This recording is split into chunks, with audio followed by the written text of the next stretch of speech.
Welcome to the Athletic Skills Podcast, the show where we help sports coaches, S&C coaches and PE teachers learn how they can impact their athletes' movement and physical development in a fun, practical way.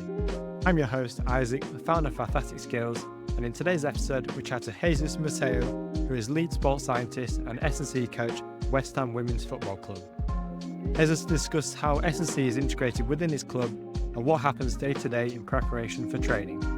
He also shares insights into his pillars of developing female athletes, what areas he focuses in the gym and on the pitch, and how he gets buy-in from players on his methods. Jesús shares how he structures his training so it flows together with the technical aims of the coaches, and also how he uses the 12 minutes he has prior to training to make an impact on movement and robustness. He then shares some insights into how he helps mitigate the risk of ACL injuries, which are very common in female athletes. Don't forget to subscribe, leave us a review if you enjoy the show. Now let's get started. This podcast is brought to you by Brendan Chaplin Business Coaching. Brendan guides coaches and service-based entrepreneurs to deliver their best work, build a seven-figure lifestyle and performance business, and create a life of freedom. I started working with Brendan in September 2023, and it's been a great journey since I started working with him in launching my own business, Athletic Skills. Brendan has been fully invested in me and is a great person to chat with, to share ideas, and has vast knowledge and experiences to share also. The reason I picked to work with Brendan is that he has done it himself in launching businesses and has a similar background to myself in S&C and wants to live a life that you want. If you want to speak to Brendan on how he can help create a life of freedom and guide you on that journey, get in touch with him by one of the methods in the show notes and DM him the word coach, and he will start the conversation. You won't regret it, and there's a good chance it might just change your life too. Hi everyone, welcome to Athletic Skills Podcast, and I'm delighted to have Jesús Mateo Cortes on with me. So Jesús is lead sports science and strength and conditioning coach at West Ham Football Club with the women's team. So Jesús, welcome to the show. Thank you so much, Isaac. Thank you for having me here and hope we can have a good time. I just want to share a little bit around your coaching background and how you got to where you are now today. Yeah, but I started my career as a rehab coach in the football club back in 2015, where I started my development I started my own university degree in the University of Sevilla as well. So I was lucky enough to get started in the club. So then I started in 2015 as a rehab coach, being part of the medical services in the club. And then I developed myself and my knowledge and my practical experience through the club, having part of the men's academy, the women's team, the men's first team through the years. So having lucky to spend time with all the teams in the club there. And then after that, in 2022, I moved to Sweden, to Hammarby, to the women's team as well. So was my first role, like fully dedicated to the women's side. Until 2 years later, in 2024, last May, I joined to West Ham to be able to have the opportunity to lead the department of the sports science in the women's section in the club. Well traveled then, isn't it? Yeah, it has been a nice experience through different countries, different cultures, different ways to see football, different ways to train athletes. So it gave me a little bit of a wide spectrum of training proposals, training methodologies, training approaches, athlete culture. So it has been a really useful journey. And you mentioned you've had a bit of experience in coaching in different countries. So what are the differences in strength and conditioning from here compared to wherever you coached in other countries? Yeah, to be fair, it's all about I would say it's all about the culture, and it's all about the different approaches at the time to distribute, right? So then, for example, if I need to compare two different approaches, I would say in Spain and England, we've such a similar approach to train. And then in Sweden, of course, it's more about like the Scandinavian style of training, especially in the gym. And regarding, for example, the pitch side of the sport, it will be, again, like more particularities and the similarities between the Spain and England, which is I will put in the same box. In Sweden, they have a little bit of a difference regarding how they mix the the training in the gym with the training in the pitch. So I was a little bit like, not like a pioneer, but like a kind of bringing a different way to do the things, to periodicize, and then to structure the weekly times regarding when do we do the basics in the gym, when do we do the football-based movements in the gym, how do we transfer this kind of movement training to the football session, actually. Yeah, I think that's one of my main development, one of my main challenges, for example, during my time in Sweden. But I would say it was, well, I had a well buy-in for the players and for the staff and for the team, so it could work at the end. So in today's episode, we're going to chat a lot around female development and female S&C. So that's something that we've both had experiences in. So how can you just talk to me around how S&C or sports science is currently running at West Ham within your environment? What kind of it looks day to day? Yeah. Well, we've got a good setup, to be fair. The sports science department, I like to call it like we are together in a team with the medical department. So I would say that the strength conditioning department, we are three of us working in the daily basis. And as well, the medical department, they are 3 more colleges. So then the whole performance department, medical department, sports science department, whatever we want to call it, we are 6 of us, because we are really well connected in a matter of, individualizing programs, talking through the gym contents, talking through the pitch focus. But then we got a position which is the leader of the department, which is myself. We've got another person who is the PPC, or the strength conditioning, supporting every delivery of the session, every delivery of any warm-up, any delivery of prehab, basic gym session, football movement jig session, whatever it is, say, in the daily basic, right? And also we got a data sciences, which is taking part of the how to present the data, what to analyze, looking for new relationship between different metrics for example, in speed or strength training related with wellness scores, with fatigue. So we're trying to develop the strategy that allows us to have the better understanding as possible to the players' status. So you've coached in a male environment and a female environment. So what are the main differences that you've seen when coaching a male, for example, compared to females, and what the differences in the strength and conditioning goals that you might have between the two? To be fair, I think normally we talk a lot about the differences, like where is the difference between the males and the females and so on. And sometimes I actually like to talk about the similarities, right?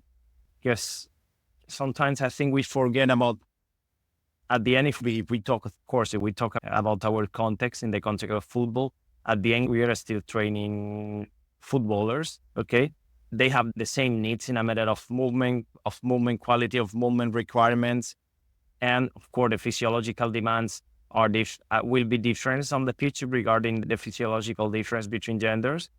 One of the main difference that I will say it is between the men's and the women's in my own experience will be the training history, right? We found normally boys start back in the days, we are able to find boys with a training history of maybe a couple of years, for example, gym-wise, right? There is boys starting to train in the gym at the age of 12, at the end of even 10, 12, 13 years old, which meanwhile in the women's side, unfortunately, it hasn't been developed that early, right? For example, we find girls and women having the first trainer stimuli at the end of 16, at the end of 17. So that delay, of course, it provoked a different approach at the time of how we face the first stages of strength training. And of course, the biological difference regarding the menstrual cycle has a part as well, of course, in the training periodization, and also mainly in the response to the strength training and the response to the pitch training, right?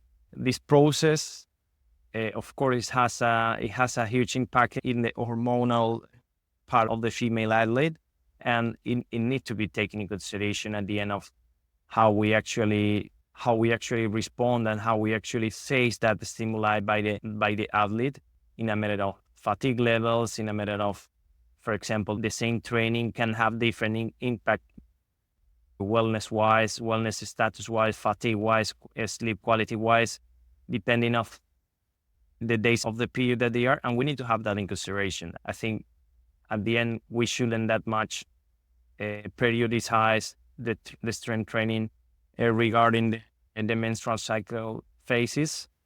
For example, in our sport, which is a team sport, which is going to be related more about the calendar, and I think we need just to, for example, encourage the female athlete to know about their period, to have more knowledge about their own period, their own responses through their period, and give them knowledge, support, and positive feedback, the influence in the training period, right? So within West Ham, what are the kind of main goals for strength and conditioning in your setting, or what's your own philosophy around developing a female athlete, and what are the key things that you're focusing on? Yeah, for me, I will say that I have mainly three main focus, which is, first of all, it is more robust athletes, more robust and more resilient athletes, to be able to face the physiological demands of the games, and then being able to raise them, right? I strongly believe that a well-planned gym-based periodization and a well-planned strength training on the weight room, it can enhance really much the physical outcomes on the pitch, right? The capacity of cover distance, the capacity to run in high intensity velocities, of course, the capacity to develop the maximal speed. It can be actually really enhanced by the strength training on the room. Second of all will be, we will try to master the basics, right? Which is, for example, in Spanish, we have a say that is, we like to start the house by the floor instead of by the roof. And we need to actually develop the habit of every single training, prepare yourself in the best of way, prepare yourself in the topic of the days. For example, focus the prehab. It is a day where it's going to be more about axles, dixels, chain of reaction, unpredictable movements. We actually need to prepare the athlete to be able to perform and in the best of ways. So, for example, we will have focus on those kind of days in the prehab, in the deceleration patterns, landing patterns, chain of reaction, how to push lateral, how to produce lateral forces, and also, for example, be linked with the plyometric continuum, linked to the football movement profile. And also, for example, if we go to a more extensive days, right, with playing bigger spaces, looking for max speed, looking for a sprint distance cover, we actually need to prepare the player for that exposure, right? So we might need to have in consideration and create a more linked prehab regarding that. And that's for me, for example, the second goal. And if I need to say a third one, I will say, I barely mentioned lately, to be able to create a football movement training profile. You know what I mean? For example, analyze not only the physiological demands regarding distance cover, distance in high speed, acceleration, deceleration in a quantitative wise, but also being able to develop a mechanical profile of the football movement in every position. Which position is more demanding for maybe for an ankle stiffness, for the capacity of develop max velocity? Which position is more is more related to deceleration and reacceleration and 180 chain of reaction? Which position is more about duels? So I think we're trying to develop that kind of mechanical profile of the position, so we can be able to help and individualize the training program, the pre-training program, and post-training development to every single player regarding the position on the pitch. Yeah, no, that's a great point. And it sounds like you're going to, as a department, you went some great details and mentioned around the individualization within the team environment, which must be great for those players that have a different program to the person next to them as well. Whereas I imagine a few years ago, every player would have been on the generic program. So it's great to see that individualization now. I just want to touch on the number 2 point you mentioned on nail the basics. So what sort of basic movements from a physiological point of view are you focusing on those female athletes to make sure that they're nailed every day, or they focus on regularly throughout the week to making sure that they're robust, that you mentioned in point 1? For example, if I talk about how we actually split the contents regarding the basics, I will say one more about football related, and one more about pure basics, right? When I talk about pure basic, I talk about squat pattern, hinge pattern, deadlift pattern. For example, the capacity of isolate the hamstrings, exerting force in an aerobic exercise, how we push, for example, in a forward lunge. That will be the basics, right? And patterns where they are, for example, and also, for example, with the goalkeepers, I like to introduce the snatch exercise, as this is more related with their position. The participation between the lower body, the core, and the shoulder is really well connected in that basic pattern. So I really think it's important to develop that basics in this position. And now I'm talking about even position related in the basics, right? And of course, if we talk about related the prehab, the basics will be to have a good ankle dorsiflexion, to have a good hip mobility, body internal rotation and external rotation, try to reinforce the force production as well, not only the range of mobility in the internal and external rotation, to be able to apply force in different angles of motion, to be able to have a good thoracic movement, and also well related with the hip movement and with the capacity to dissociate between the upper body movement and the lower body movement. That will be still the basics that we try to achieve with everybody.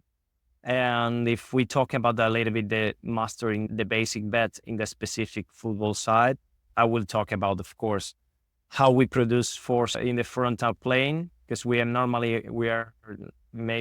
been in the past maybe too focused in the sagittal plane and then in the forward plane. And we also need to be able to develop training proposals where we actually develop the capacity to push in lateral wise, to decelerate in a very short of time, how we are able to develop or enhance our ankle stiffness, the capacity of our foot to push the ground properly, the capacity to drive the knees up in a maximum sprint, and also how we how we link the upper body mechanics with that capacity, right? How is the body position? How is the trunk position in a chain of reaction? How is the trunk position during a sprint? It might need to be more stiff or less stiff or more mobile. We are actually trying to master those capacities, but in a more football movement related, and more score in a more robust way, in a more basic way, which is the capacity of produce force in a shorter period of time. Right. And I imagine in a schedule like yours that you're probably really busy with lots of technical training going on as well, and you're playing games. So what sort of, how does S&C look like on the field, and how do you start to combine that with technical training and working with the technical coaches to making sure that you have an impact on their movement, like you just mentioned there, around their speed development or how they're moving laterally or in different ways, and how do you have an influence on that sort of side as well? Yeah, as a strength conditioning coaches or as a leader for performance and so on, normally we have a kind of 15 minutes or 12 minutes of shine, I would say, in a funny way of saying, which is, for example, the pitch warm up, right? And I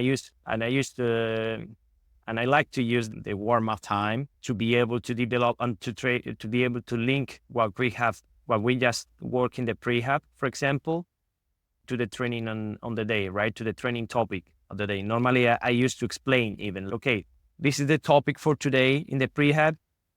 This is, for example, let's say we're gonna keep mastering the max velocity. So we're gonna through tendon preparation, sled push, heavy isos, ankle stiffness, because it's gonna be the topic on the training today. And then the warm up, the pitch warm up, it's gonna be related to the topic previously in the prehab and post in the bigger spaces in the technical stuff, right? So then my way to link that kind of parts of the training from the prehab to the training on the pitch will be through the warm up, and use the warm up also to explain why they are doing the things. I like to explain the reasons behind of every single exercise or of every single pattern that we develop, and also this also a really good point for the athletes, because they actually like to know why are they doing the things and why are they being exposed to that to a simple exercise, and how is the way to improve, or how is going to make that improve this capacity through this exercise, if that makes sense. And at the end, again, linking the topic of my agency day with the topic of the technical staff through a really close communication, through a really close professional connection and professional relationship, and explaining the physical outcomes of the physical, of course, explaining the physical demand of the game, the physical demands of a drill as well, which I think is really important for the technical staff to get to know. Okay, this drill with these spaces, with the density in a matter of meters, let's say in square meter per player, it's going to allow us to achieve bigger distances, more repetitive efforts, and more sprint efforts. So the warm-up link it there, it might be related to that exposure that they are going to be exposed afterwards. And you mentioned a lot around linking it to the technical training with working with the players. Is that one way to get buy-in to strength and conditioning? Sure, I think it's the main purpose of the logical explanation of the agency process, right? I think, in my opinion, the player need to understand why they are doing the things, and if they do, it will be easier for them to buy in that process, because in that moment the player will feel, okay, I'm doing this because now I'm gonna be exposed to that. I've been explained how to accelerate because today we're playing in such small spaces. I need to have the capacity to react properly, and then to use as less time as possible between my deceleration and my decision making and my new direction in the game, right? In the small side game or in the football action, in the small action itself. The more the athlete understand the demand of the game and the demand of her position on his position, the better buy-in we'll have to the agency as soon as they see that it's related, right? I think it's also a really easy pushback, or it's a really easy way to lose even the trust, or to lose the trust on the whole group if they don't see that it's related. If they don't see the link and they don't see the similarities between what they are doing in the gym and what they are doing on the pitch, right? And if they don't feel useful. If they don't feel useful, I think it's a really hard time to have a buy-in for the players. So let's talk about, so you mentioned you have 12 minutes or 15 minutes at the start of the training session in terms of the warm-up or your time to shine, as you mentioned. So how do you make that time fun and engaging, and what sort of things do you look to include to making sure that time is most effective? So let's use an example of, you've got an intensive day coming up, so lots of accels, decels in the main session. So how does that 12 minutes look for you to set the session up in the right way? Mm-hmm. For me, I start even earlier than those 15 minutes. I will start to mention even earlier those 15 minutes. And I will say, as I mentioned before, in that intensive day, the prehab for sure is going to be focusing to build a good acceleration pattern, to be able to build a good pushing in a back pedal steps, to be able to have landings, to work in the landings with unexpected episodes. For example, I like to work a lot with unexpected movement. For example, I use a lot of the acrobats, for example, to be able to produce instability and some unpredictable response to any movement, to just some materials, just some devices that they might can disturb, for example, a normal pattern, how it will be a normal landing, right? So then after that will be the prehab. It will have a last part of dissociation as well. For example, trying to work with the hip turns movement, try to build a asymmetric acceleration, leg forward, leg lateral. Which leg is the one having the body weight, the more percentage of the body weight in a more theoretical way in the weight room, and then also transferring to the pitch. Of course, if we say that we have 15 minutes, I normally split in 3 parts, right? In a normal movement preparation, football movement related, and then the last part, like developing speed and quickness, I would say, like full speed action, short spaces, maximum effort to be able to finish that warm-up properly. If we continue linking this process, we are already out of the weight room. They have gone through the technical explanation of the let's say 180 chain of reaction. And we start with the movement preparation. I just use normal movements like knees up, adduction, abduction, trunk rotations, a really simple movement preparation, right?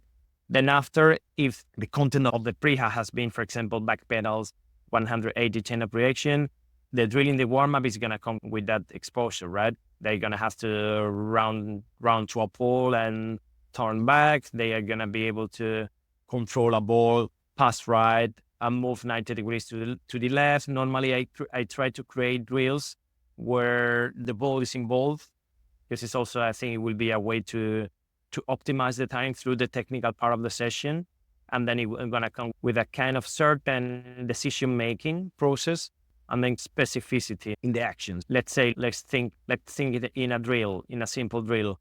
We will have a drill where the players need to control the ball, to pass the right, and then as soon as they pass the ball, they need to go around a pole, 180 degrees chain of reaction, but also without losing the look to the player, because the ball will come to them again.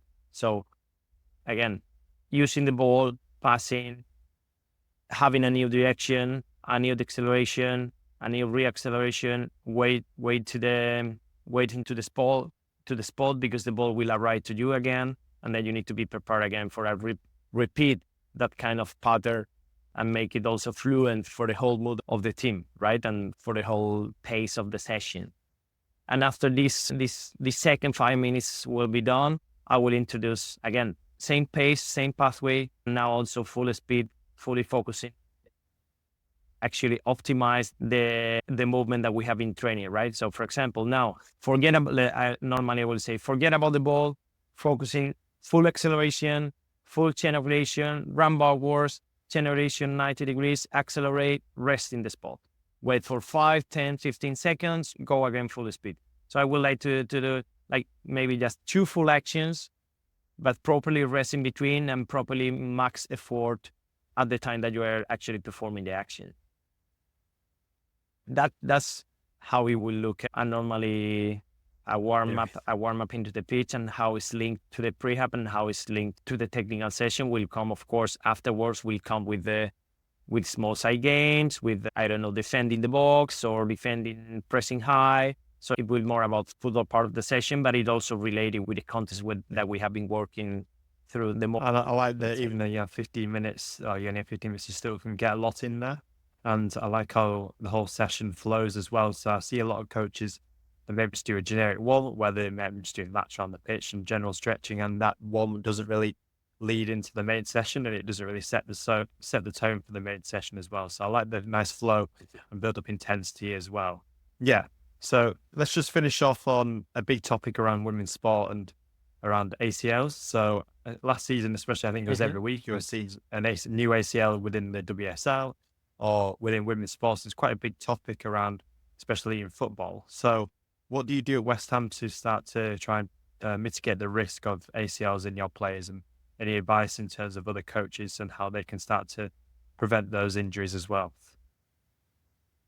I will say, because I got it's fun because I got that question from an intern the last couple of days, and the question was, do you do anything like especially to any ACL injury prevention, anything to prevent injuries, ACL injuries? That's one the question, and my answer was, if we need to start for ACL prevention, I will start right away as soon as they get up in the morning, as soon as they analyze their own status, and as soon as they provide us to that information. So the more we encourage the player to use their voice, the better information will we have from them, right? In a matter of how you have sleep that night, how tired do you feel to face today's effort, how is your muscle soreness after yesterday's training, how is your mental approach to the training today, in which part of the period are you. So it will be important, of course, quite important to track that menstrual period and to link to the wellness status and with the physical status. That for me will be already ACL injury prevention, right? If we continue to be able to provide the best of the nutrition side in the morning with a even with an individualized breakfast, with a individualized food intake, with a proper one, and mastering that basic. Again, we're coming back to mastering the basics. The more prepared, the more full is a player to be able to face the training, the better will be the previous conditions. And this will be already, again, ACL injury preparation. If we have a good screening, if we have a good analysis of the status, the physical status of the player, the better program she will be provided by, right?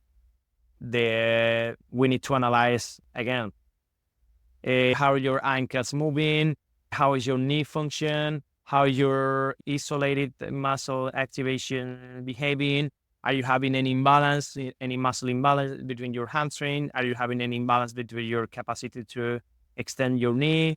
Is your trunk moving properly? Are you having any lack of internal rotation, external rotation in your hip? That screening will be already, again, ACL injury preparation, right?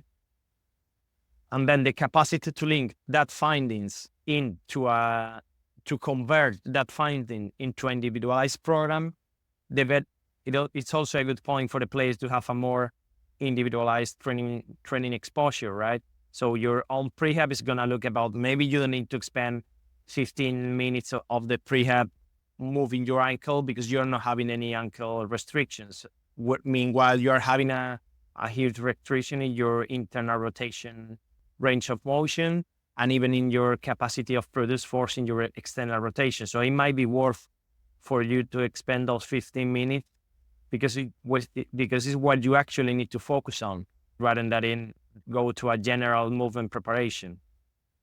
Again, we're moving forward to ACL injury preparation, but not I will say not only ACL, to any injury mitigation, I will say.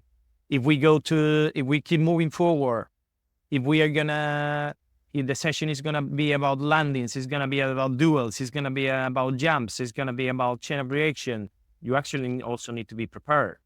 You actually need to be overloaded to that acceleration capacity, to that landing capacity, to that any single landing can be an unexpected episode for you as an athlete, right? So you might want to have the wider spectrum of training exposure in this capacity. And also, as long as we are building that's strength and conditioning training linked to your position and linked to your weak links and linked to your demands, it's going to be, again, ACL injury preparation mechanisms, right? Continue moving.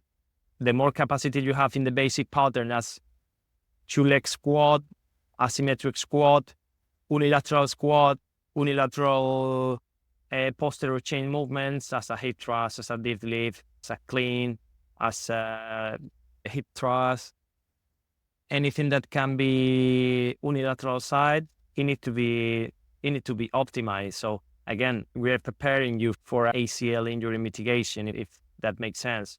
And again, because we haven't mentioned, for example, in the max day -1s, I like to prepare then to expose a post-activation potentiation session with a low volume of exercises, no more than 2 exercises, 6 reps split in 2 sets, and then fully split movement, heavy load, and it's also neuromuscular stimuli to be able to be prepared for the maximal exposure, which is a game, right?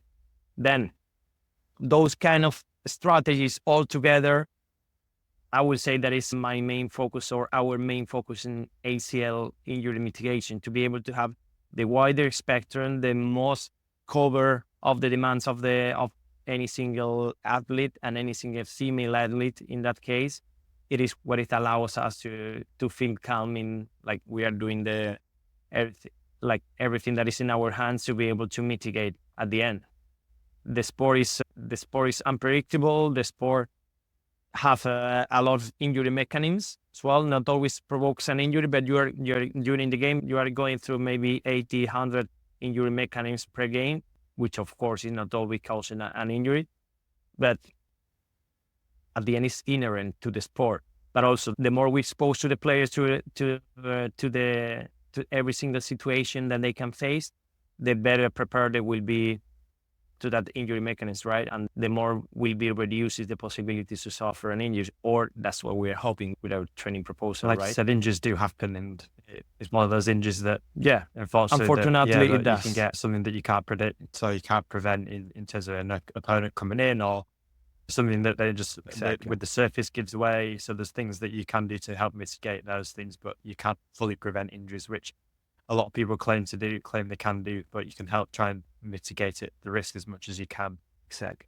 As a summary, I will say that I don't do anything that is just pure ACL prevention, but not any other injury prevention. You know what I mean? Or I don't do anything that this is this and this is in, but it's not ACL injury prevention. This is also injury prevention. I will say in some kind of way, everything is connected with the injury prevention. And of course, unfortunately, in the female athlete, one of the pandemics, it is like the ACL injuries rates, right?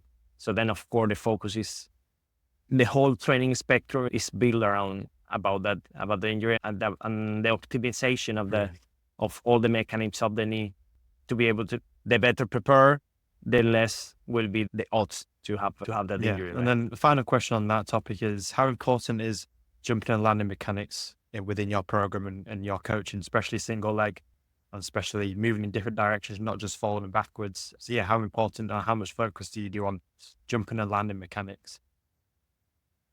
Yeah, for me, again, it's having a key role in the prevention or the mitigation of the preparation training. I don't even know how to call it at the end. I like to split again between the jumping mechanics and the landing mechanics, right? For example, if we start about just the jumping capacity, it will be trained by, for example, if we talk about the basics, I will introduce loaded jumps, two leg loaded jumps, asymmetric loaded jump, for example, a split jump, for example, single leg loaded jumps, single leg if we talk about plyometric now, we will work about double and single broad jumps, right? Horizontal jumps. Combining also that kind of horizontal jump with a lateral jump, 2 legs and 1 leg. Still linking with the plyometric spectrum. Combine the plyos in different planes of movement. Normally, for example, 3 jumps in a row in the same direction, or for example, 2 jump forward, 1 height, and then as soon as you land, you jump lateral, which is also, I would say, more related with the reality of the game demands, of the position demand, of the position action in the player behavior. What else? If we talk about lateral plyos, I will introduce again the capacity to decelerate and re-accelerate, to convert that deceleration forces in a new re-acceleration forces. For example, quick plyos in a minute of I land lateral and I jump lateral, and then as soon as I land, I try to jump again. So that kind of reduce the time between the deceleration and the re-acceleration. It will make the player to be exposed and actually, to optimize the time between the chain of contraction, right? Optimize the time between the eccentric part of the jump to the concentric part of the jump. The more we reduce the time, the less joint load it will be, and the most force production we have in the new direction, right? If we split now about the landings, the same. We are not just landing vertical. We try to land horizontal and also provoke a new direction. That's why I like to link the landing and the jumping, because normally in football there is not a landing without a jump, and there is not a jump without a landing, right? So then I like to introduce a landing and provoke and jump in a new direction right away before. For example, if I jump vertical, as soon as I land vertical, I look to jump horizontal to the new directions. I land here and I jump right. And then likewise, I start in the facing forward, I jump lateral, but my second jump is forward, right? That capacity to combine the direction of the landing and the direction to the new jump, to the new direction, it will be linked to the specificity from my point of view in that jumping, landing, optimizing spectrum. Yeah, that's great. And there's a lot of practical insights there on plyometrics. people can use within their coaching as well for those that are listening or watching. But no, thank you very much, Jesus, for your time. Really appreciate it and really great to chat to you. So is there any way if anyone's got any questions, they can get in touch with you, chat further around female S&C or around any football coaching work or the applied metric? Yeah, sure. As I mentioned to you, we will have my Instagram account, which is literally my name, is Jesús Mateo, RHB, in a shorter name of rehab. And yeah, you can find me there. Normally I post some content that I found interesting, and anytime that you might want to have a chat about agency, female athletes, football optimization movement, return to play protocols, or return to play, return to performance process, I will be happy to share. I will be happy to listen as well. Normally I like more to listen than to talk.